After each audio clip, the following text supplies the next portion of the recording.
Good day all, welcome back to Cruisin Classics YouTube channel. Today we have for you a 1950 GMC 100 pickup, dressed in matte black and looking mighty cool. This was about 3 years into this particular generation of pickups from Chevy and GMC, and a fantastic look to it. Again, dressed in matte black, and a good candidate for a restoration or to just rat rod out and make it all your own with your own individual touches and features on it. We are offering it at a price that allows a lot of room to take it any direction you'd like, and it runs and drives just great the way it is. You could take it to a car show tomorrow, and while you're driving it, you could also make improvements slowly over time. The paint job is driver quality, and it does have little cracks and chips every here and there from having been driven. There's an example of a little one. There's little stuff like that on it. Here's another little one over here. But overall, a good looking paint job. Got that nice visor above the split windshield. You can see that although the hood center spine has been painted black, they've left the original hood ornament the way it should be. GMC badging up front. Shows a little bit of age, a little bit of pitting, but looks pretty good. That 4-bar horizontal chrome grille looks nice. Headlights have the nice little visors on them, give them that cool look, and a chrome bumper up front. Not perfect, but still looking awful nice. As you come around the side of the truck, you'll see that it does have original hood badging over here too. And it definitely looks like it's original to the truck. The look on the side is just great. Love those bulbous fenders. Wheel and tire treatment really sets it off. Red painted steel wheels, GMC mini moons in the center, and beauty rings. Now the back tires are just a little bit wider than the front, so they are both from different manufacturers. You'll find that information in our description. Just click on the link, go to our website, and find all those juicy details. Running boards, nice and solid. You can stand on them all day long. In addition to the cool visor up top, we do have window trim that looks original. Again, not perfect, but awful nice. Original style door handles.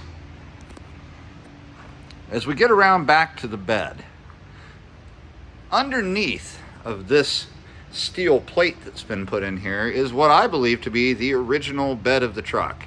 It doesn't look like it's in great condition, to be honest with you. I looked at it from the underside. It looks kind of busted up. You could go with it like this if you wanted, especially if you're going for that rat rod kind of look, or you could pull that metal plate out and put in a new wood bed, which would look fantastic on this truck. Coming around back, we've got more blacked out look. They've painted the rear bumper, as you can see. Got that cool GMC tailgate. I love the way they did the GMC logo in these years. Looks really cool.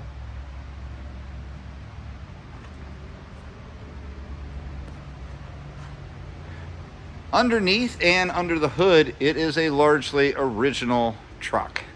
And you'll see when we get the hood open here in just a minute what I'm talking about. I think it is the original engine and transmission in this truck.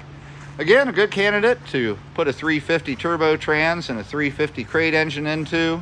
Maybe put some AC on it, or just drive it old school, just the way it is.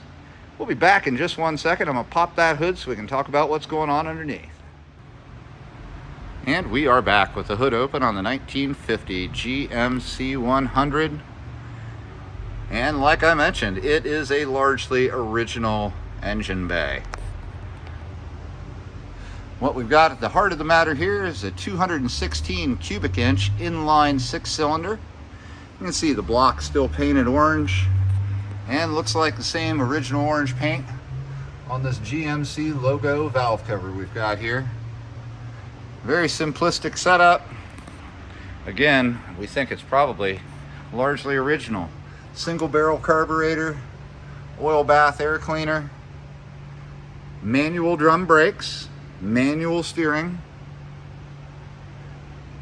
and a 4-speed manual transmission backing up that inline 6. Got a low granny gear for first. You could actually start out in second real easy on this one. Still has a manual choke. I'll show you where that is inside on the dash.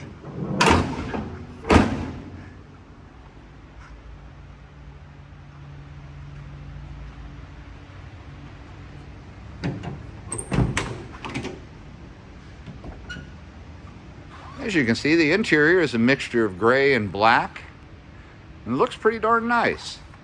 At some point, somebody had painted the inside of the cab with silver metallic, and you can see it on the doors, you can see it in the door jambs, and you can see it on the interior walls and the dash.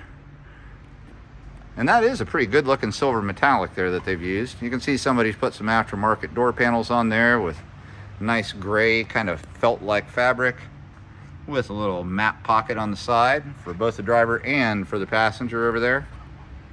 Cloth striped bench seat done in gray. Comfortable, not without imperfections though. There are some wear spots. There's this one over here at the driver's side, and there's a couple on the passenger side. It looks like the original seat frame to me that they've used, and then they've put new padding and new fabric on it. You can see up above we have a nice gray felt headliner. Let's hop on in and explore a little further. You can see the passenger door looks the same as the driver's. Passenger seat, again, there's one of those imperfections. There's another one. They're not holes, but they're the start, so you just want to be careful. There's that cool split windshield view from the inside. Steering wheel, it's an extra large pizza sized. It is big, and we believe it's probably original to the vehicle. Definitely shows its age, and somebody's wrapped it and put a knob on it, a little spinner knob, to make it easier to turn this big thing if you're in tight quarters, because it takes a lot of turns to get this thing turned around. GMC in that metallic gray is the horn button, and it is an inoperative horn button.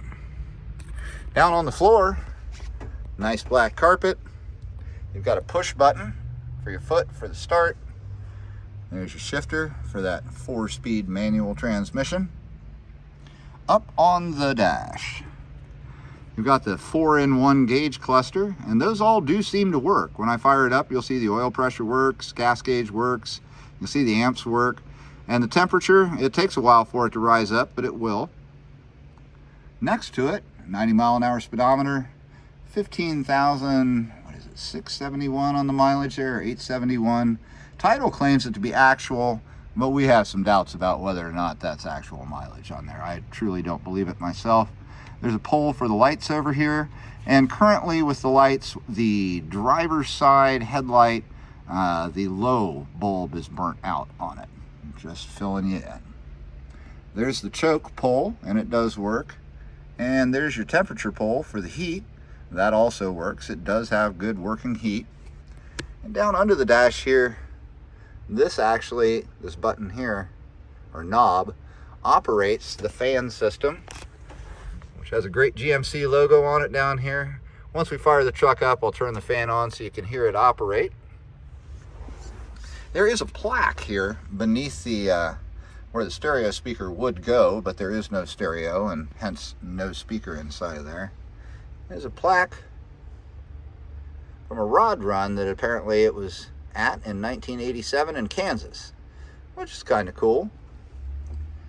Nice General Motors truck badging there. A glove box, nice and simplistic, but it has one.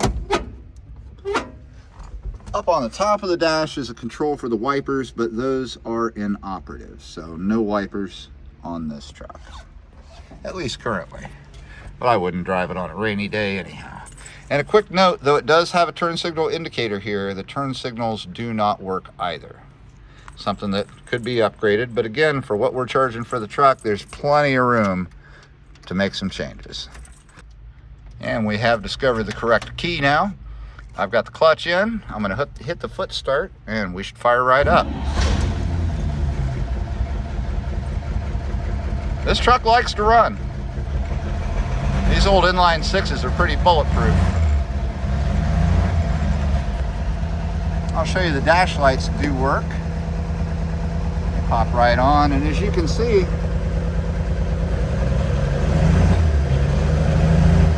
gas gauge went up, oil pressure went up. You can see it's getting a battery charge.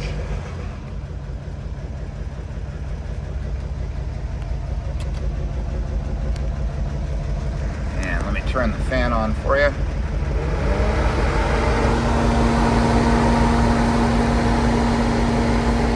Works like a champ.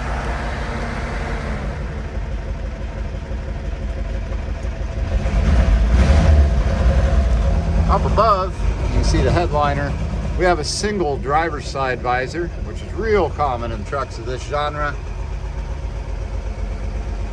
It was almost considered an option at that point.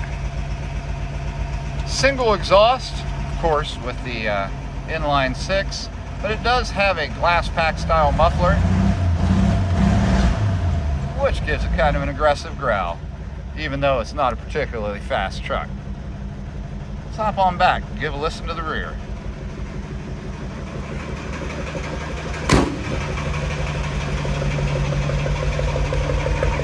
Oh, I guess let's see. Well, the turn signal indicator does work, it says. Let me check that out. No, it lights up inside.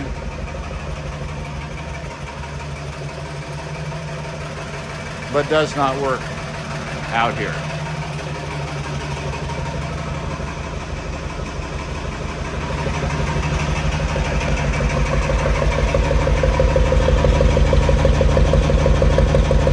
That glass pack gives it a nice sound. Folks, if you've got any questions about this 1950 GMC 100 pickup, give us a call. Lots of opportunities here. Drive it the way it is, add your own personal touches, or take it to the next level. The choice is yours. There's plenty of room to do that with all we're asking for this truck. Give us a call in Columbus, Ohio. Our number is 614-276-7355. We can get you shipping quotes to send it from our garage to yours. We can get you financing on it. We deal with a couple companies that specialize in classic car lending, and we are here to answer your questions. Again, give us a call at Cruisin Classics in Columbus, Ohio, 614-276-7355. Well, we've got this cool 1950 GMC 100 just waiting for you to sit in the seat and drive off. Thanks for joining us today. Remember to like, share, subscribe, and ring that bell. We'll be back again tomorrow with something else cool.